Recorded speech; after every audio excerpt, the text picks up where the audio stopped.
ఇవియే మేనెరుకలు ఇవియ సదసత్తు లివియయాత్మానాత్మ లివియరుక మరపు లివి కారణము కార్యమివే జీవ జగము.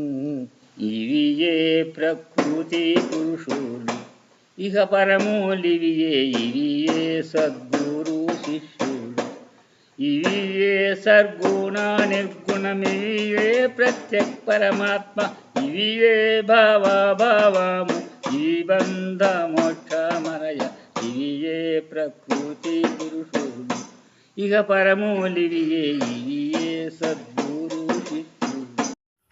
జై నిజ గురుభ్యో నమ. జై అమలాంబ సమేత అనుభవానంద రాజయోగేంద్ర ప్రభుస్వాముల వారి దివ్య చరణారవిందములకు ద్వాదశి వందనములు సమర్పించుకొనుచు శ్రీ గురు బాలరామస్వాముల వారిచే విరచితమైన ఆవరణ విక్షేప రూప శక్తిద్వయ నిరాశకంపైన శుద్ధ గుణతత్వ ద్విపదార్థ దరువుల ఎందు 28వ ద్విపదార్థం అచల బోధను అవగాహన గావిస్తూ ఉన్నారు గురుదేవులు.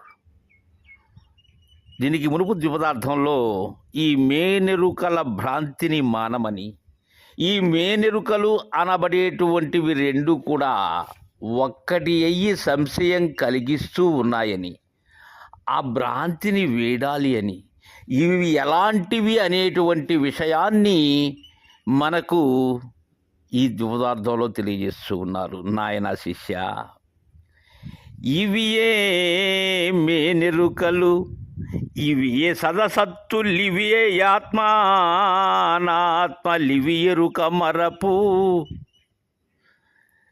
ఇవి కారణము కార్యమివే జీవ జగము. ఎలా అంటే నాయన, ఈ మేనెరుకలు ఇవే నాయన. ఇది మేనుగా మేనులో ఉన్న నేనుగా ఉన్నది, ఉపాధిగా ఇదే ఉన్నది, అందులో కొలువైన నేను ఇదే అయ్యున్నది. ఇక్కడ మేను అంటే ఈ మాంసమయమైనటువంటి కనిపించేటువంటి ఈ నరములు శల్యములు వీటిలతో ఉండబడేటువంటి మాంస దేహం కాదు నాయన నేను చెప్పేది. ఈ మేను అనబడేటువంటిది మూలము లేని గుర్తెరిగే శరీరము ఏదైతే ఉన్నదో అది నాయన మేను. దానిలో ఉన్న దానిని కలిసి ఉండబడేటువంటిదే నేను. ఇవి రెండు ఒక్కటే కానీ వేరు కాదు శిష్య. ఇవియే సదసత్తులు సత్యాసత్యములుగా ఉండబడేటువంటిది ఇవే నాయన. సత్తు ఇదే, అసత్తు ఇదే. ఇక ఆత్మగా అనాత్మగా ఉండబడేటువంటిది ఇదే. ఈ ఆత్మగా ఉంటూ చలనరహితమైనటువంటి స్థితిలో ఉన్నది ఇదే. అనాత్మగా ప్రకృతిగా భాసిస్తూ ఉన్నది ఇదే. జడములు ఇదే ఉన్నది శిష్య. గుర్తెరిగేది ఇదే, గుర్తెరిగే శరీరము ఇదే అయి ఉన్నది నాయన. సర్వత్రా అన్ని ప్రాణులను ఆటాడించేటువంటి ఆత్మ ఇదే, ఆటాడేటువంటి ఆ బొమ్మలు ఇదే. ఇవి ఎరుక మరుపులు 25 జ్ఞాత ఏదైతే ఉన్నదో ఆ ఎరుక ఇదే. 24 ఉండి మరుపుతో ఉన్నది ఇదే. 24 ఇంద్రియములతో చేరినప్పుడు ఇది మరుపు, 25వది అయినప్పుడు ఇది ఎరుక. ఇవి రెండు ఇదే శిష్య. ఇక ఈ కార్యకారణములుగా ఉన్నది ఇది. కార్యము లేక కారణము లేదు, కారణము లేని కార్యము లేదు. వీటికి ప్రత్యేకమైనటువంటి కర్త ఎవ్వరూ లేరు నాయన. ఇవే జీవ జగము. ఈ గతిస్తూ జనిస్తూ భ్రాంతి చెందించేటువంటి ఈ జగత్తు ఇదే. అందులో జీవముగా చైతన్యమైనటువంటిది ఆ నేను అయినటువంటిది ఇదే శిష్య. ఇవియే ప్రకృతి పురుషులు ఇహ పరములివియే ఇవియే సద్గురు శిష్యులు. ఈ ప్రకృతి పురుషులు అనబడేటువంటివి ఇవే నాయన.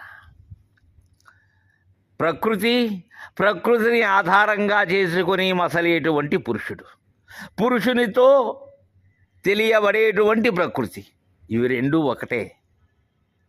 ఇక ఇహ పరములు, ఇహము అనబడేటువంటి ఇవ్వల కానీ పరము అనబడేటువంటి అవ్వల కానీ ఈ రెండు ఒకటే నాయన. చలనముతో కూడినప్పుడు ఇది ఇహమై ఉన్నది, చలనరహితంగా ఉన్నప్పుడు అది పరమై ఉన్నది. ఇవి రెండు ఎరుకే శిష్య. ఇక సద్గురు శిష్యులు ఇవే. బోధించేటువంటి గురువు, బోధను గ్రహించేటువంటి శిష్యుడు, ఇవి రెండు కూడా ఈ ఎరుకే శిష్య. బోధ తెలియజేసేటువంటి అశరీరి అయిన గురువు సశరీరుగా బోధ చేసేటప్పుడు గురువు ఎరుకే అయ్యున్నాడు, లేనెరుకయ్యున్నాడు. అలానే బోధన గ్రహించేటువంటి శిష్యుడు కూడా ఎరుకతోనే దీనిని వింటూ ఉన్నాడు, దీనిని తెలుసుకుంటూ ఉన్నాడు. ఇవి ఏ సగుణ నిర్గుణమివియే ప్రత్యక్ పరమాత్మ, లివియే భావాభావము లివే బంధ మోక్షమరయ, నివియే ప్రకృతి పురుషులు. శిష్య, ఈ సగుణముగా నిర్గుణముగా సాకార నిరాకారములుగా ఉండబడేటటువంటిది. ఇలా దర్శిస్తూ ఉన్నప్పుడు సాకారం, దర్శనరహితమై భావనకి అందేటప్పుడు నిరాకారం. కదులుతూ ఉన్నప్పుడు సాకారం, కదలక ఉన్నప్పుడు నిరాకారం. కదలక ఉండబడేటువంటి లక్షణమే దీనికి. అందుకే ఇది సగుణముగానూ ఉన్నది, నిర్గుణముగానూ ఉన్నది, త్రిగుణాత్మకమై ఉన్నది, త్రిగుణరహితమై ఉన్నది. సత్వరజస్తమో గుణములతో సమస్తాన్ని కూడా తన గుప్పిట పెట్టుకుని ఉన్నది. ఈ మూడు గుణములకు విలక్షణమునుగాను ఉన్నది. మొత్తానికి ఉన్నది ఎరుకే శిష్య, ఆ షోడశే. ఇక ఇవే ప్రత్యక్ పరమాత్మ. ఈ జీవతనువులలో ఉండబడేటువంటి స్థూల సూక్ష్మకారణ మహాకారణంలో ఉండబడేటువంటి ప్రత్యేగాత్మ ఇదే. అలానే విరాట్టు, అవ్యాకృత, హిరణ్యగర్భ, మూల ప్రకృతిలో ఉండబడేటువంటి పరమాత్మ ఇదే. ఇవే నాయన, ఇవే జీవేశుల గోల. ఇవి ఏ భావాభావము లివి బంధ మోక్షమరయ. చూసినట్లయితే, తెలిసినట్లయితే, గురుదేవుని ద్వారా గ్రహించినట్లయితే భావము ఇదే, అభావము అదే. భావించుతున్నది ఇదే, భావించకుండా ఉన్నది ఇదే. భావనకు అందుతూ ఉన్నది ఇదే, భావనకి అందరానటువంటిది ఇదే. అసలు ఈ బంధం అనేది ఎరుకే శిష్య.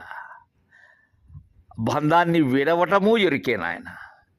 విడుపు ఎరుకే, పట్టుకున్నది ఎరుకే, బంధించినది ఎరుకే, బంధనాన్ని విడగొట్టుకుంటున్నది కూడా ఎరుకే. ఇలా ఈ బోధ అవగాహన కావాలి శిష్య అని మనకు 28వ ద్విపదార్థం ద్వారా తెలియజేశారు. తరువాయి ద్విపదార్థాన్ని రేపు ముచ్చటించుకుందాం. జై గురుదేవ.